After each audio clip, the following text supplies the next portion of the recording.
Robert Mitchell, Could you spell it? Mitchell. What is your birthday? 1930. And where were you born? New York City. Oh, Manhattan. Manhattan Yes. where? Oh, Misericordia Hospital is up in the high 80s, and I don't think it's even there anymore. Ah. And tell me about your family when you were growing up, your parents and your siblings. Yes, I had a brother, two brothers and a sister. There was another brother and sister that didn't survive their childhood. They died from pneumonia. Were you the eldest? I was number 3, but I was the only one that survived that. So yes, I was the eldest. And what about your parents? My parents were good people. They really were. They worked hard to keep us all together. You know, they really were. My father was a hardworking man, really was, all his life. And it was right after the Great Depression there, so Yes. it must have been very hard for everybody. Yes, it was. How was it? How did it affect you, your family? Well, my father always had a job. He was a super salesman. He went to work for Pepsi Cola when it was in its infancy. He was one of the pioneers that, you know, carried the brand around the country. So he ended up being a sales manager for them years later. He could sell you anything. He was really good. Oh, really? Yes, he was. Yeah. He was quite a man. So, what school did you graduate? Well, that's a long story. I was a mixed-up kid, and I played the hook and ended up being a high school dropout. And I thought that I was so smart I didn't need to go to school, which was really how stupid I was, you know. And all you get is entry-level, low-paying jobs, you know. And then the Korean War came along, and it made it worse because I was 1A, front of the line, you know, so nobody wanted to hire you. And finally I said that maybe the best thing to do is go and put in the time in the service and put it behind me. And so I joined the Marine Corps. When? January 1951. Best thing I ever did. Marine Corps took a hold of me and taught me discipline and focus and taught me goal setting. Changed my life. Why not Air Force or Army or Navy, but Marine Corps? Why? I was a youngster and I was very short for a long time until I had my growth spurt, and I was picked on a lot. So I didn't have a lot. You are a very tall man now. So I didn't have a lot of self-esteem, confidence, and I noticed that Marines were always treated with great respect, and I wanted that, you know. So I joined, and it was a good decision, it really was. They fixed my head really good, you know. I came out and went and got a GED, went to college at night and got my degree. So where did you go to get the basic military training? Parris Island, South Carolina. Parris? Parris Island, yes. Marines call it the gateway to hell. Tell me about those boot camp experience. Always something else, you know. They really, really run you ragged, you know. But I'll tell you the truth, when you get in combat, you realize that it was not cruelty. What they were doing is teaching you how to stay alive. And they did it well, you know. And I had a drill instructor tell me that our job is to keep you alive in combat, not because we like you, we don't like you at all, but because dead Marines never win a battle. Tell me about the details of some of the very hard training that you received in Parris Island. Tell me. Well, they love to take you out and make you stand in the heat with sand fleas all over your face, and you don't swat them, you know. They told you that they don't eat much, you know. They put you in winter uniforms in the middle of the heat and run you up and down sand dunes, you know. Things like that. Take you on a 30-mile march with an 80-pound pack on your back. Wow. The thing about it is I had my own idea what my limits were, and the Marine Corps paid no attention to that. They pushed me way beyond those limits. And what it did is I found out I could function at that level, and so it raises your self-esteem, your self-confidence. Finally, you get to a point where you think you can do anything, you know. And that benefits you your whole life, you know. It really does. Can't tell you how many times in my professional life I did something and somebody said you couldn't do that, and I just kept at it until I got it done. Marine Corps taught me that, so.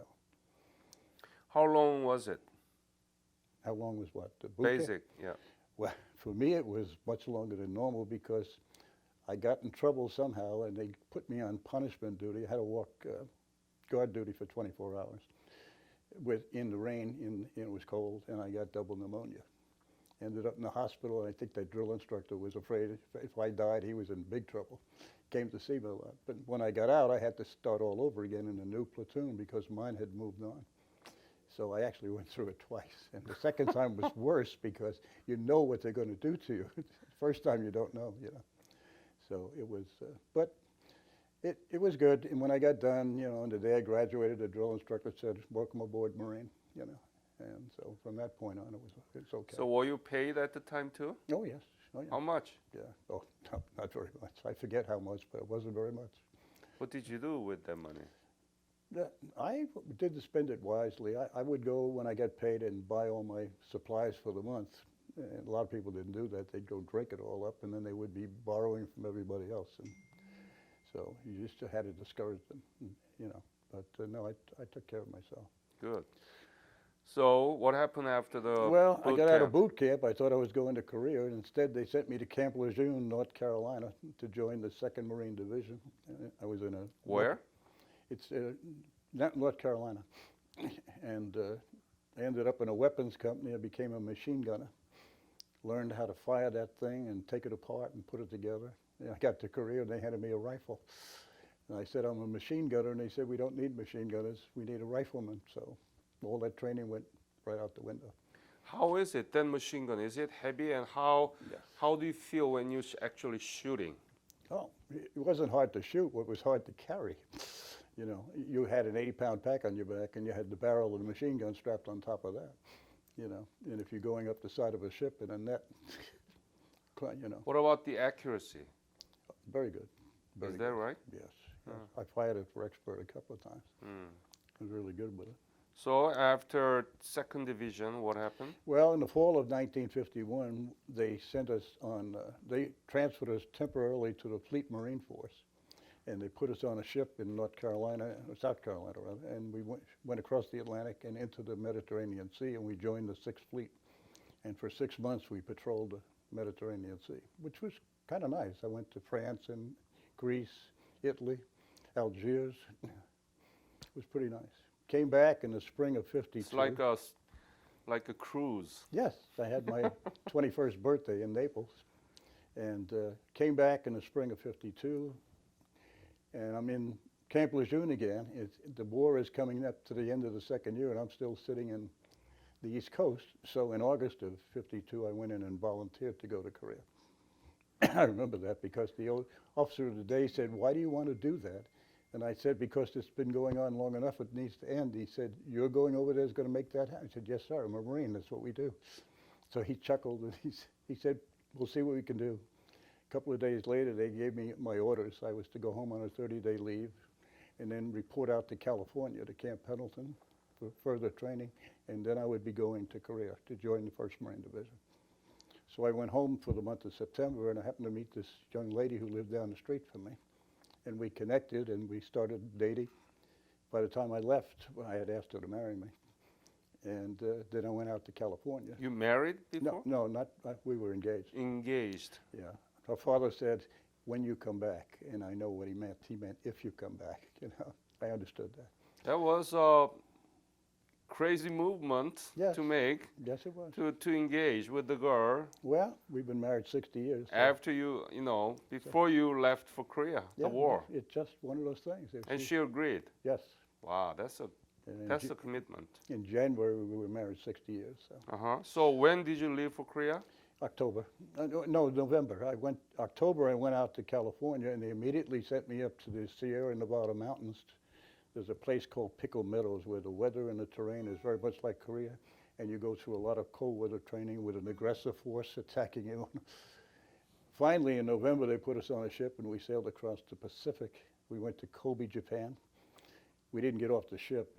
After a couple of hours, they left, and they went to Incheon. Incheon at that time was where people came and went. You know, you came in and then you waited to be assigned, and people had been there were going home on the same ship you took to get there. You know, and after a few days, they assigned us to Baker Company, 1st Battalion, 7th Marines. Put us on a train with a box lunch, and we went north. And when we got to the railhead, they had to wait for trucks to take us the rest of the way to the camp. My battalion at that time was in reserve. And I got there, it was after dark. I remember what camp was it? Camp Rhodes. Camp Rose. Yes. And I remember jumping down off the truck. I turned around to get my sea bag, and I turned around, and there was Ray Masick standing in front of me. He was one of the fellas I hung around with in my neighborhood. I had gone thousands of miles from home, and the first person I met was the guy that lived around the corner from me. Really? I didn't even know he was in the Marine Corps. So it's funny how things happen. You know. We were there going through orientation and learning to be nice to South Koreans and mean to North Koreans. And, you know, somebody asked the question, well, how do you tell the difference? And they said, well, that's the problem. You know. But anyway, in December, they finally told us we were going up to the lines. And I remember it was December the 20th because it was my 22nd birthday. And it was kind of grim in that truck because all of us were going up for the first time. We didn't know what was going to happen. And then somebody told them it was my birthday, and they all started singing happy birthday. It kind of broke the tension, and it was good. So that was my first experience. And from that point on until July when the fighting ended, I was pretty much continuously on the front lines. Where was it? Front line where? On the Western Front. We were right next to the Freedom Corridor leading up to Freedom what? Leading up to Panmunjom, the Freedom Corridor. And they had moved the division from the East Coast to the West Coast before I got there. It's one of the interesting things about the Korean War. It was really like two wars in one. In the beginning, it was a mobile war like World War II. You know, it's sweeping back and forth from the Pusan to the Yellow River. But once they started the truce talks and the lines stabilized, they both dug into fixed positions. Then it was like World War I. Yeah. Trench warfare. Trench warfare. That's what I knew, and that was pretty brutal because they know where you are and you know where they are. You know. Tell me about this trench warfare that you experienced, typical day, and give me the details of how... Well, everything happened at night because in the daytime you could not attack. You would be seen a long ways off. You'd never make it. So everything happened at night. So we stood guard duty from the time the sun went down until the sun went up in the morning, all night long in the trenches. And it was kind of monotonous, you know, and nerve-wracking, because you'd hear noises and sounds and things like that. And you were never sure. And your eyes can play tricks in the dark, you know.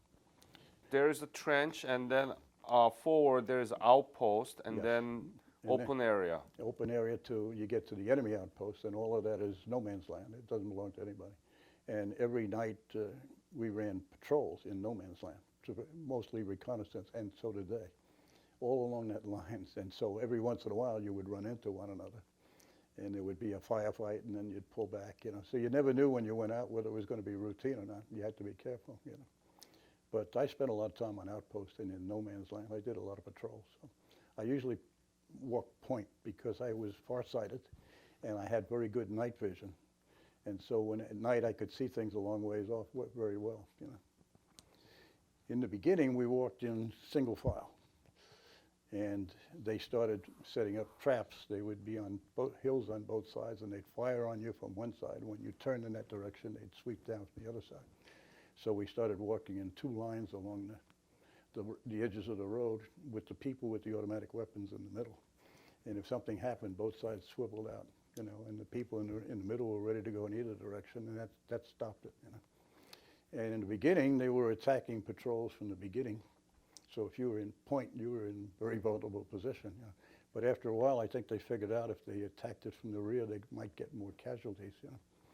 And so then I switched to rear guard. I worked a lot of patrols backwards, you know, and they tap you on the shoulder when they stop and tap you when they're starting again. So you learn to walk backwards a long ways, carrying a Thompson submachine gun, which is a very good weapon at short range, not long range, you know. But anyway, I did that quite a bit.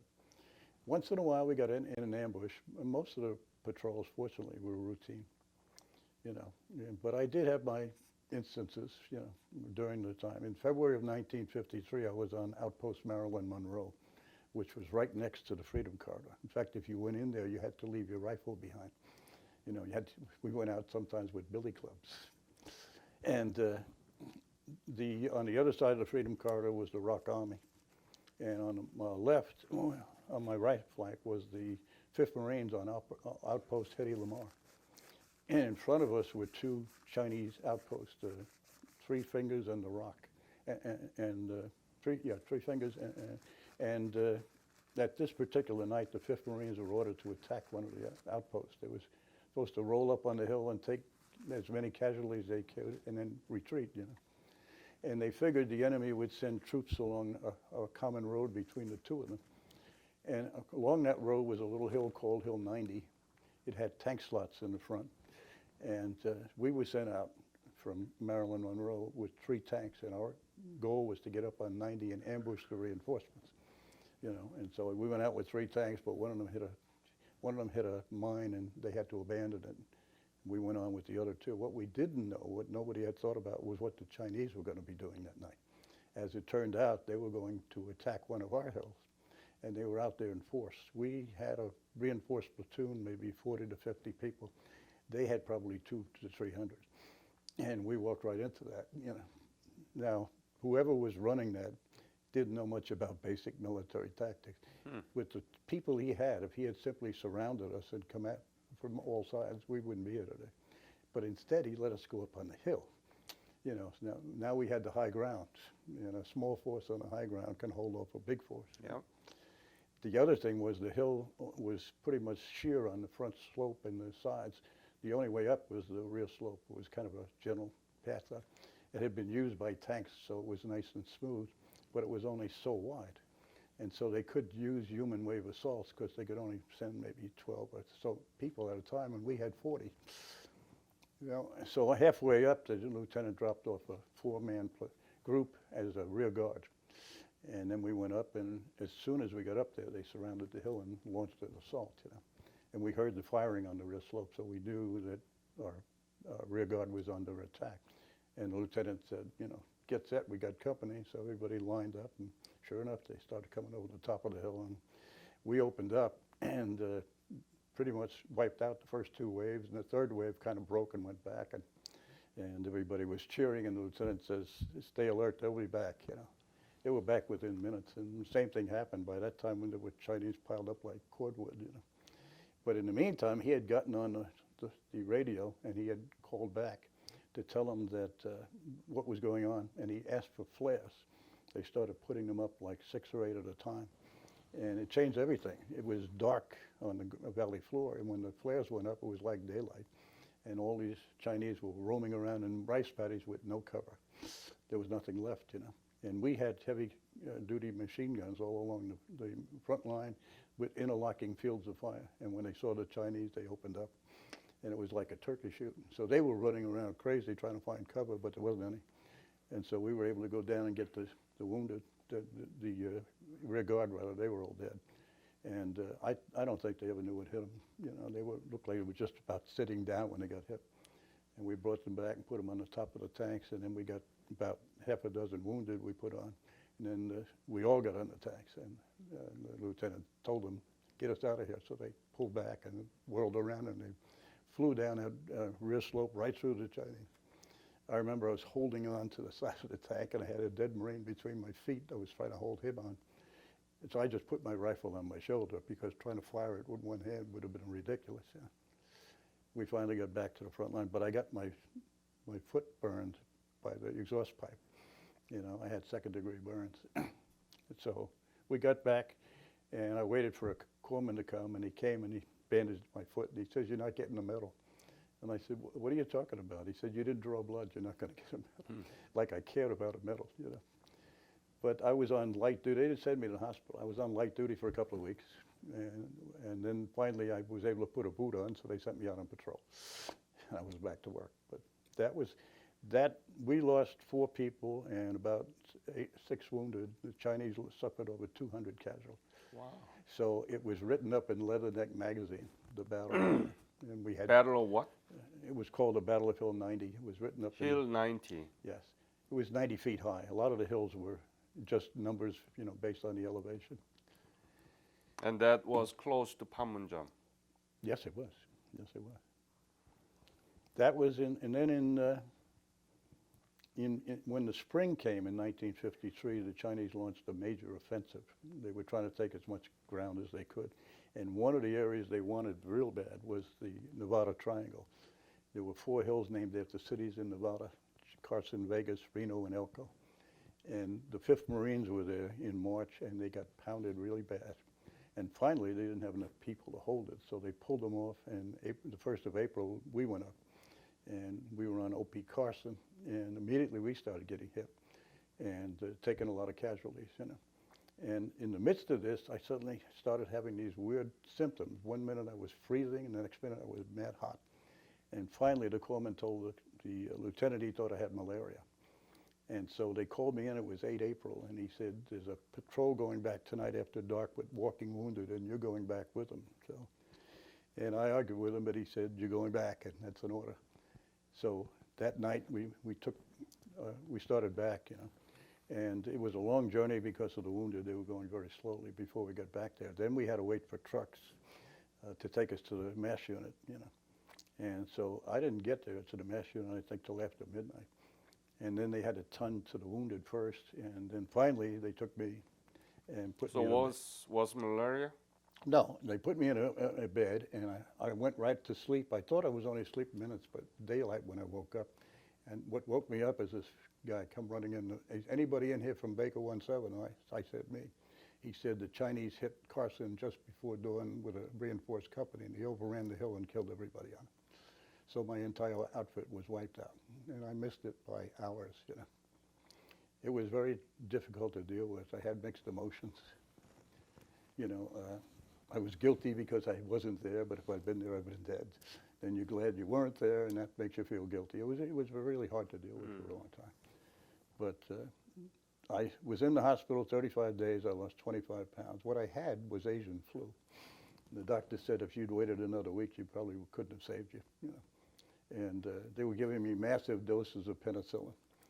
And finally, my joints swelled up. They had to take me off it, put me on something else because it was a reaction, you know. I looked like I came out of a concentration camp. I'd lost a lot of weight, you know. But I went back to my old outfit, only it was not my old outfit. It was all new people, you know. And oh, that must be hard for you to yes, realize that your friend, everybody's gone. All the guys I do, you know, I served with, some of them I served with in the United States, you know, and they were all gone. And I guess I wasn't meant to be, you know, that's the way to look at it. After a while in combat, you just stop worrying about it because you realize it's strictly random. Death comes strictly by random.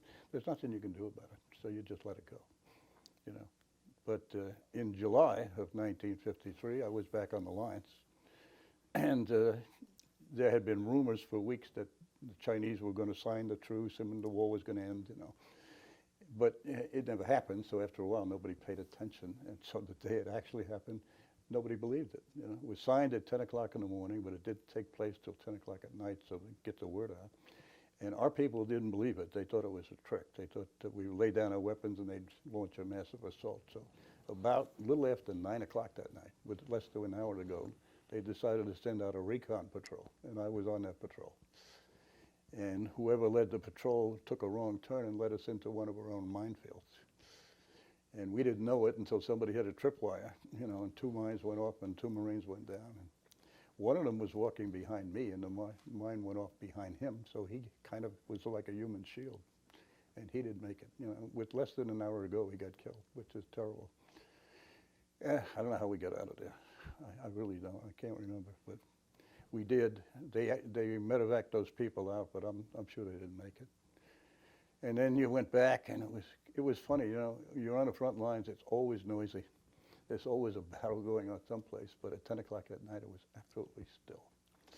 It was hard to believe. You know? And then you realize, thank you, Lord, I'm still here, and I'm going home. You know? But I didn't go home till November. I had to do my full year. You know? What we had to do when the war ended, when the fighting ended, we had to tear down everything. Fill in the trench lines, and tear down the bunkers, pull up all the barbed wire. It was like a demolition crew. You know, they had brought in earth movers and all that.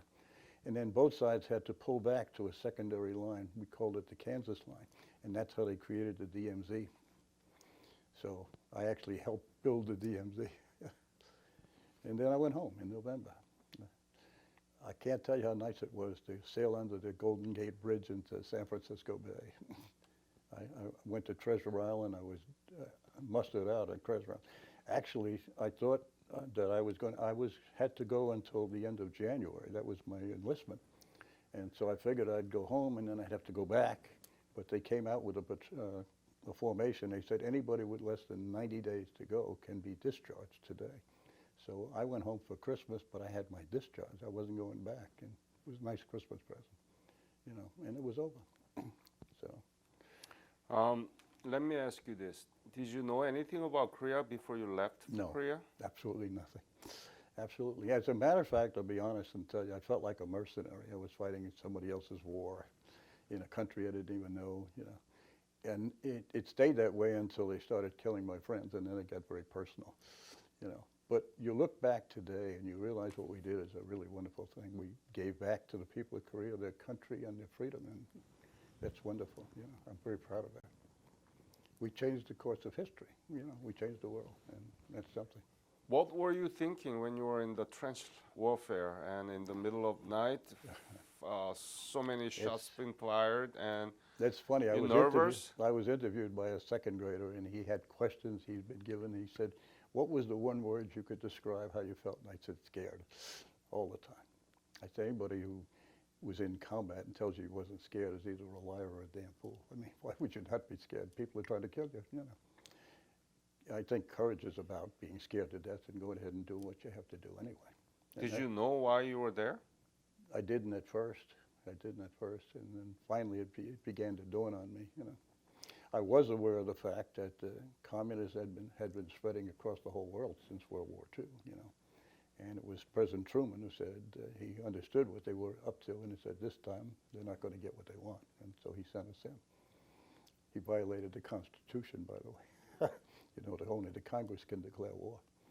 And so he didn't call it a war, he called it a police action, a conflict. He used semantics, you know. I think what he did was the right thing. You know, it was the first time they were confronted on a battlefield and they failed to achieve their objective, so. Tell me about the living condition when you were in trench warfare. Oh, yes. You lived in, most of the time, you slept in the trench. And if it rained, you looked like you had orange mud all over you, you know, it wasn't lovely. Sometimes we had a bunker. The problem with the bunkers is people would bring in food, and that would attract rats, you know, and they were big rats, I mean, big rats. And so when you slept on a bunker, you had a sleeping bag and you'd put a towel over your face so you wouldn't get bitten, you know. And I can remember feeling things running across the, you know. The worst thing that happened is one day we had a rat in the bunker and somebody took out a rifle and fired at it. And instead of hitting, it started ricocheting all over the place. Oh, we could have all been dead just because of that, you know. It was a crazy thing to do, but it was not lovely, you know. It was cold. It was bitter cold, very cold. I had come from the north, so I knew what cold was, but I'd never experienced cold like that. You know, and of course you're up on the top of a mountain. It's colder, and the wind chill and all that. I do remember I was wearing like gloves, and then you had mittens on top of the gloves, and mittens had two fingers. They had the thumb and trigger finger, you know. And I was a smoker, and if I tried to light a cigarette, I couldn't. So I had to take all these gloves off, and by the time I lit it and put the gloves back on, I had to bang my hand against the side of the trench because it was frozen, you know. That's how quickly it went. You had to keep moving all the time. We weren't allowed to have beards or mustaches because it would freeze, you know, if you got moisture on it. How often were you able to wash? Oh, there was one instance where there was a water shortage, and they told us that you can't wash, you can't shave, you know, you can't do anything. You can't even brush your teeth. All you can do is drink the water. And after about 3 or 4 weeks, we all got very ripe. And you were glad that you weren't that close in the trench lines. And then you started feeling things running around inside your clothes, and you had body lice, you know. And finally, they pulled us off the line. The worst thing was all of us being in one truck. You know? They took us back, and they had to take everything out of your pockets, and you had to strip completely. They piled all the clothes up and poured gasoline on them and set them on fire. And we went in and took warm showers, which was so good. And then they gave you brand new clothes, you know. No DDT? No. It was something. Yeah, I remember that. Yeah. The worst thing, one of the worst things that happened is they took us off the line to go in reserve, and then they took us out on maneuvers. You know, in the sea, they took us out on an aircraft carrier, and they didn't know what to do with 200 Marines, so they put us on the hangar deck, and they gave us cots and blankets and all that. And at 5 o'clock in the morning, they were supposed to wake us up, and then the guy hit the sprinkler system instead. And that water comes down in torrents, and you had to crawl under the bunks. The water was going into the open cockpits of the planes, and it was a disaster, you know. There was an island that looked very much like Iwo Jima. It had a mountain on it, and there were 3 teams, and we all had a flag, and you had to go up the mountain and plant your flag, and then you got a steak dinner, and everybody else got beans, you know. And we got off the ship, and they put us on a LSTs. We were on a line of departure for about an hour with diesel fuels, and people started getting very sick. And finally, they let us go on. We got on a beach, and there was a big hole there, like a shell hole. We all got in the hole, and an umpire came along and said, there was a direct hit in that hole, you're all dead. And they gave us little banners that said dead. So for 3 days, we just sat on the beach and didn't have to do anything. We didn't have to climb the mountain or anything. It was wonderful. What did you eat? Powdered this and powdered that. Sea rations, you know. Tried to give them to the South Koreans. That's They didn't like it? No, I don't blame them. When you have to get up at 5 o'clock in the morning on the front lines, you can't have a fire and have a can of lima beans and ham, cold, you know, for breakfast, and with all that slimy stuff in it. But if you're hungry, you eat it, you know. What was your favorite? When we got to Japan, I got R&R for 5 days. And when we got off the plane, they said, you can have anything you want. What do you want? And we all said milk. Milk? Yes. Powdered. All you were drinking was powdered milk and powdered sugar and powdered coffee and, you know, powdered hot chocolate. And just a whole glass of regular milk was so good. Then after that, we had other stuff. No, among sea ration, what was your favorite? No favorite? No. There was, at one point in time, they came out with an advanced thing. It was like macaroni and meatballs. That was pretty good. You know, even the South Koreans said number 10. That was number 1. The other thing was number 10, you know. How much were you paid? Very little. I sent my money home because we were getting married, and I sent it home for that, you know. I did have one day in Seoul, which was really crazy because you carried your weapons. It was like the Wild West. Everybody's walking around with guns. And we had a Marine who had these dungarees with the big pocket. And he was really, he had drunk a lot. And he was stopped by 2 Korean policemen, I remember this, and he pulled out a hand grenade, pulled the pin out, and he said, you have 4 seconds. And they vanished, you know. He put the pin back in and put it back in. It was so funny. Tell me about the Seoul you saw. Oh, how was it? The Seoul I saw was a disaster. It was people living in tents. You know, the buildings had been blown up and everything like that. There were pigs in the street, and a lot of little children that, you know, nobody was taking care of. There was a bunch of Army guys who got together and raised a lot of money and built orphanages. And they took in several hundred of those children, you know, and they were, one of them ended up being a state legislature in Oregon, in Washington State, rather. I remember that. They've got a memorial there to these people. But it was a nice thing to do. So you felt sorry for them. But they're, you know, the youngsters are always the casualties in war. You know, they have nobody to take care of them. They didn't have adequate clothes or food, so we would give them what we could, you know. But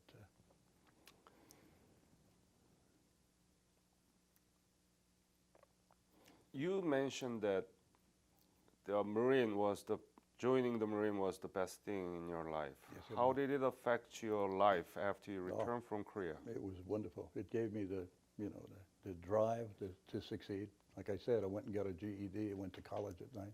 I had a wife and 2 kids and a full-time job, and my territory, I was a salesman, was the whole city of New York, and southern Connecticut, eastern New Jersey, and Long Island. And sometimes I was 100 miles away from the college at noontime, but I always got there, you know. And because of the discipline you got from Marine. That's right. I had a wonderful wife too. I mean, it was not great for her. I mean, that I wasn't home a lot, and then when I was home, I had a lot of work to do. But we both said the same thing: short-term pain, long-term gain. You mentioned that you engaged before you left for Korea, yes. And did you write letter back to her? Yes. Yes, How often? And tell me about it. What did we you have write? all those letters. What we don't have is the letters she sent to me because they were on O.P. Carson. And So when the you Chinese overran the hill, the letters disappeared. So You still have the letter you wrote back to your wife? yes, Can she's got them all stacked up. Can you share that with us? You can erase the part that you don't want to. No, I didn't. I tried to stay away from combat and all that. I didn't want to do that. I had guys that were writing home and telling them about what they were in, and they're probably getting people all upset, you know. I did that. The one thing I did when I got to the hospital, I asked them, they immediately sent a telegram to the family that your son is in a hospital. And of course, they're going to think the worst. So they held off doing that until I could write a letter and tell them that I wasn't wounded, I'm okay. It's a sickness, and they're treating it and everything like that. But no, I would write about, the food and the weather and all those kind of things, And in fact, when we go to the schools and talk to the kids about it, they don't want to hear about the battles. They want to know what you wore, what you ate, and all. Exactly. Yeah. That's why we They want need a picture, Exactly. Yeah. So tell me about your Tell America program, because what we are doing, my foundation is doing, is exactly the same Yeah. as what you want to do. Well, is to tell them. And in the history books, there's very, very little about Yeah. the Korean War, which is terrible. But there's a lot of reasons for that. I mean, it's a war that came right on the heels of World War II. America was tired of war. They didn't want to hear about combat. And then it was a war taking place thousands of miles away in a place a lot of Americans never heard of, And don't discount the state of the art of the media either. TV in 1950 was still in its infancy, and the news coverage was very primitive by today's standard. There were no communication satellites or anything like that. And so I think it flew under the radar for a lot of Americans. I came back and somebody actually asked me, have you been somewhere? I haven't seen you in a long time. People kind of went on with their lives and ignored it. So what do you tell students about the Korean War? What is the background? You told me that you're talking about the big sort of framework of the Korean War to them. What is it? I do the same thing with them, and I talk about all the things that are unique about the Korean War. Introduce what you are telling them. Well, I tell them that after World War II, communism was spreading across the world, and when they came into Korea, what happened in Korea is that originally they were going to help the whole country recover. The problem was the Russians. The Russians had never declared war on the Chinese. Yeah, they sneak around. No, because they didn't see the Pacific as their battlefront. They didn't declare war on Japan until after we dropped the atomic bombs. So who needed them then?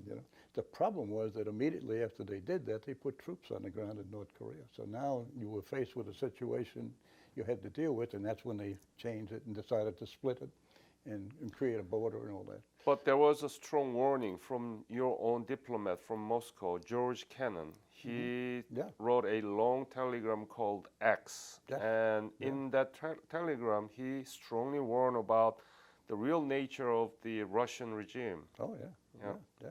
And once you let them take over North Korea, you knew what was going to happen. Right. Yeah? They started immediately building a mighty military army. They didn't worry much about recovering the economy. By the time of the Korean War, it was the fourth largest army in the world, and was all this Russian weapons, Have you been back to Korea? No. No. You know what happened? I've seen many pictures of it. I've seen it. I frankly didn't want to go back. There's too many bad memories. Sometimes it's good to just close the door and leave it closed. I might change my mind someday, but I had a friend who went back, and he ended up right where he had been, and he pretty much had a bad breakdown. It all started coming back. So, I'm glad I did it, but I really don't want to dwell on it. What do you think about what Korea were able to achieve? Oh, I think it's wonderful. We did help a lot with money and all that, but it took more than that for Korea to do what they did. It took the people. I mean, it was a miracle, an economic miracle, the way they turned it around. That took a lot of resolve, and I admire them for doing that. And I think it's wonderful that you have a country over there where it's very much like our own, with the government elected by the people with a lot of personal freedom. I think that's wonderful. I think it's a message to everybody else over there who's in autocratic governments to see what it's like. But I know democracy doesn't work everywhere, but it does. It does in South Korea. And I really like the Korean people because they have a tremendous sense of humor. They love to sing. If you go to their dinners, they have karaoke, you know, and they just like to live life, you know. And I think that's great. And they went through a lot. And I think they're very proud today that they are no longer a have-not nation. They're now a nation that's giving to other nations. And that's very proud. Mm. You know, my foundation has a youth co-convention in Washington, D.C., July 23rd to 27. Right. And also, during that time, we inviting history teachers. Yes. I really want to see many youth and also the history teachers from Houston to join us.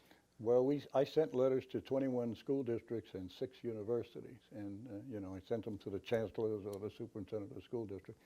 So the word is out there. And each letter had a copy of the form that you gave us about the teachers, you know, that had all the details. And I told them this is a wonderful opportunity to participate in something that's good. And also, you have a free trip to Washington. Why would you not want to do that, you know?